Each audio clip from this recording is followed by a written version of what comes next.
A região mineradora, ela foi a região mais fiscalizada do Brasil colônia. E essa fiscalização demonstra a capacidade da coroa portuguesa de extrair, de praticar o que eu peço para vocês anotarem, que é chamado arroxo colonial. Tá legal? Segunda transformação, perceber a quantidade de impostos? Enormes, né? É uma transformação muito grande, porque isso você não vê na região açucareira. Isso é muito típico da região mineradora. Então lá, captação, quinto, finta, derrama, isso demonstra a capacidade da coroa também de tentar fazer com que o recolhimento de impostos fosse também uma solução para a sua crise econômica. Tá certo? Molecada, e aí vem a última transformação que eu quero que vocês guardem muito, coloquem em estrela, que é a sociedade. Galera, criou-se uma sociedade aqui em Minas que era completamente diferente das demais. Aí quando eu falo demais, vem comigo.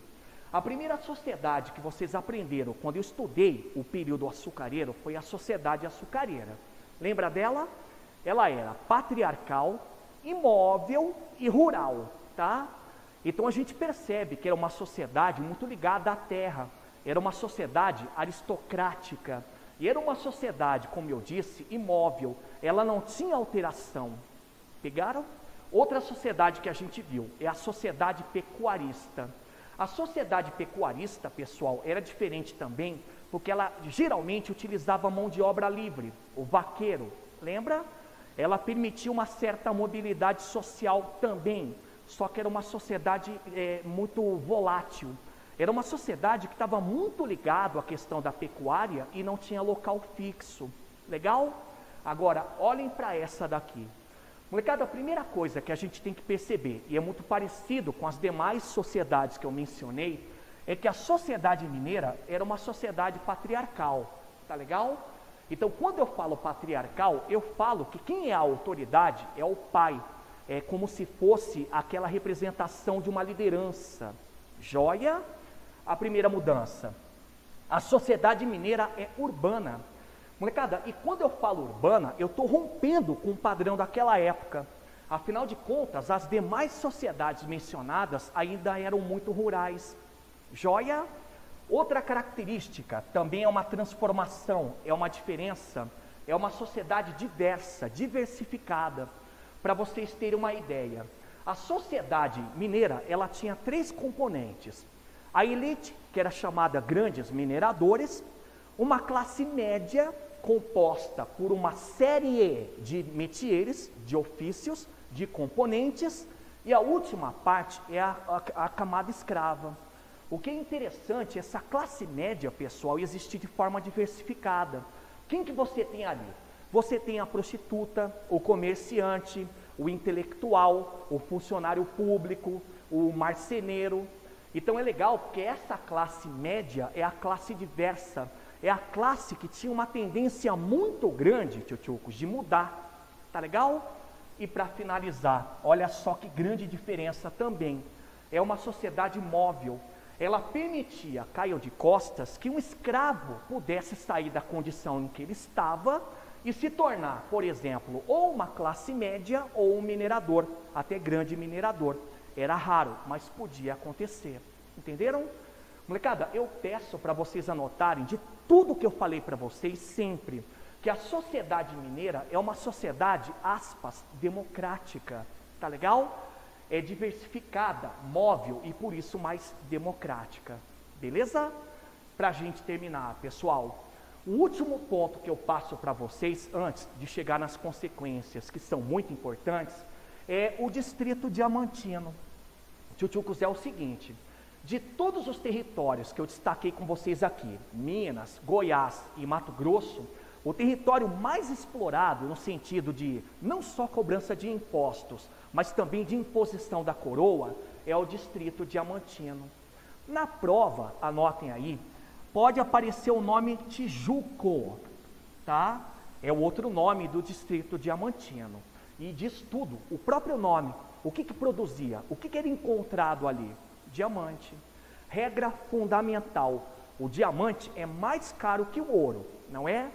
O detalhe é que o diamante não tem como pagar quinto.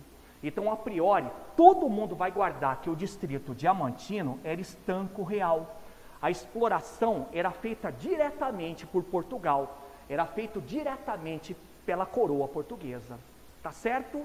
Agora, tomem cuidado.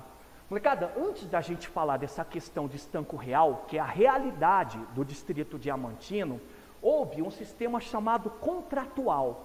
Ele durou muito pouco. O sistema contratual era um sistema de arrendamento.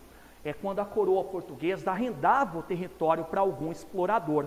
Geralmente o cara era chamado contratador, só que ele fracassou. O sistema contratual fracassou, primeiro porque o contratador se tornou uma autoridade tamanha que começou a burlar algumas leis portuguesas. E por outro lado, lógico, sempre o contratador podia desviar o produto. Então o que acontece? A coroa muda e cria o que vocês vão guardar, que é o estanco real. É a exploração direta feita pela coroa portuguesa. Tá legal? E agora a minha despedida. Meninos, meninas, a minha despedida é comentar com vocês aquilo que as provas mais cobram, são as consequências. Então vem cá e olha só que coisa muito baba. Galera, a primeira grande consequência do ciclo minerador, principalmente Minas, para a nossa história, é o aumento populacional. Tchutchucos, a coisa é muito interessante. Esse aumento populacional, em grande parte, tem a ver com as migrações. Eu comentei lá no começo da aula. Tem a ver com aquele pessoal pobre de outras regiões que iam para lá, para Minas. Tem a ver com os reinóis, o pessoal de Portugal que ia para lá também. E o detalhe, pessoal, é que isso gerou duas outras coisas. Já anotem. O aumento populacional gerou, o que era muito comum nessa região, o desabastecimento. Tá legal? Até porque o que rolava era uma febre do ouro. A galera que ia para lá ia para enriquecer. Então o que ela fazia? Trabalhava, mas trabalhava em qual atividade? A mineradora. Então a falta de produção de gênero de subsistência gerava desabastecimento, o que era muito comum. A fome era uma marca registrada. Entenderam? Outra coisa ligada ao aumento da população, coloquem aí. Interiorização. Galera, o que é mágico na história do Brasil colônia nesse momento é que a interiorização ela passa a ser muito costumaz, ela passa a ser efetiva. Então há um deslocamento sim da população para essa região, mas também para todas as demais do território interiorano. Legal?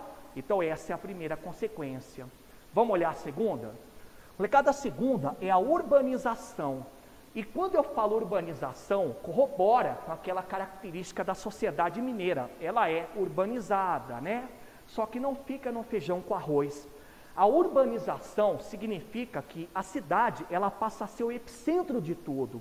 É ali que acontecem as transações comerciais, é ali que acontece todo o financismo, as atividades financeiras.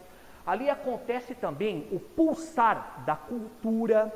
Ali nós temos essa diversificação da sociedade, tchutchucos, e com o tempo isso vira marca registrada de Minas Gerais. Quem é que nunca foi para essa região? Quem não, visite. Você tropeça em cidade, pessoal. É muita cidade nessa região, tá certo? Outra transformação, outra consequência, pessoal, a integração. Galera, o que eu peço para vocês anotarem é que a principal integração que vai rolar aqui é uma integração econômica, tá? É o seguinte, para abastecer Minas Gerais, algumas regiões vão se aproximando economicamente de lá. A primeira delas, o litoral, e de lá do litoral vinham os produtos que chegavam importados, e esses produtos eram revendidos em Minas, como por exemplo, vestimenta, calçado, vinho e por aí vai. E uma outra região que se integra economicamente com Minas Gerais, peço para vocês circularem, é o gado do sul. É o sul propriamente dito. Até porque todo mundo sabe que a pecuária dessa região do sul era uma pecuária que estava crescendo demais. Então grande parte desse crescimento acaba abastecendo Minas Gerais. Tá certo? Perceberam? É uma integração econômica de fato. Mas, sobretudo, pessoal, essa integração econômica causa uma mudança tamanha na região de Minas que todo mundo percebe que verdadeiramente era o coração colonial. tá certo? Agora, pessoal, anota um detalhe interessante. Essa integração econômica gerou também a integração territorial. Isso é lógico, né? Essas regiões também se conectam de forma territorial. Boa? Vai lá para a próxima consequência ou transformação, a cultura. Pessoal, naquela época em Minas Gerais, por conta da cidade, a intelectualidade começou a perceber que um incentivo à cultura era muito importante.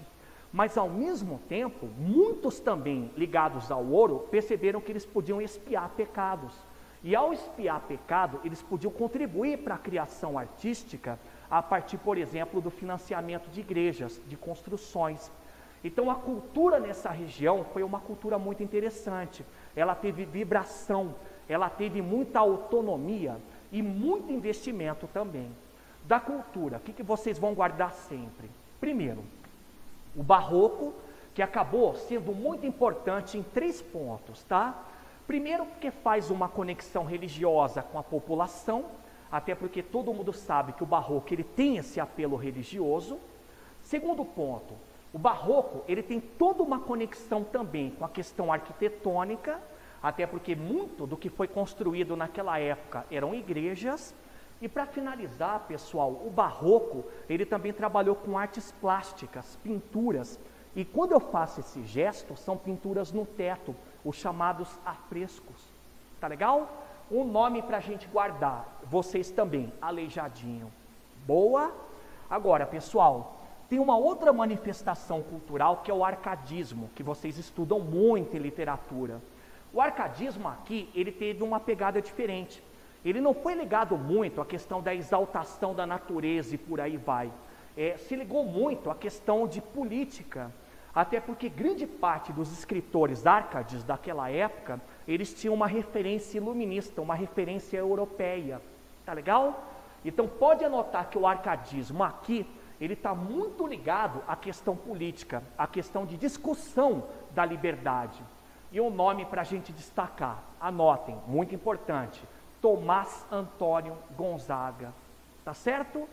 E para finalizar, tchutchucos, uma última consequência, dentre várias do ciclo minerador, é a mudança do eixo econômico. Naquela época, o eixo econômico ficava totalmente no Nordeste, lembra? Mas com o problema da crise açucareira e o bombar desse período todo, a mudança aconteceu. A capital, por exemplo, se deslocou de Salvador para o Rio de Janeiro. Perceberam? E todo o fluxo da riqueza veio para essa região também.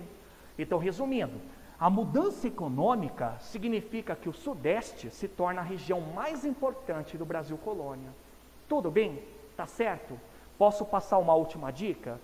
Senhores, adivinha qual foi o país, mediante tudo isso, que enriqueceu com o ciclo minerador? Portugal? Não, só que não. Molecada, o país que mais ganhou com tudo isso foi a Inglaterra. A Inglaterra, segundo alguns historiadores, ela foi o país que recebeu todo o ouro brasileiro.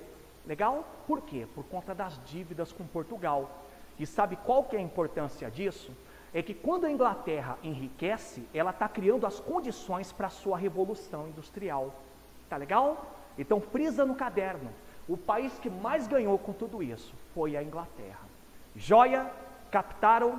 Então tá aí, pessoal, conteúdo dado, estudem, resolvam aos exercícios e qualquer problema me procura no WhatsApp. Legal? Beijos para vocês. Tchutchucos, conteúdo dado, olha só as minhas grandes despedidas para vocês. Ler sobre o assunto na apostila, a partir da página 516, apostila 2, ok? Ir lá para a seção de praticando na página 519 e resolver a questão 1. Avança para a seção de habilidades pessoal, páginas 520 e 521 e resolvam as questões 4 e 5. E finalmente na seção de complementares, nas páginas 521 e 522, resolvam aos exercícios 2, 3 e 4. Boa! Então até a próxima.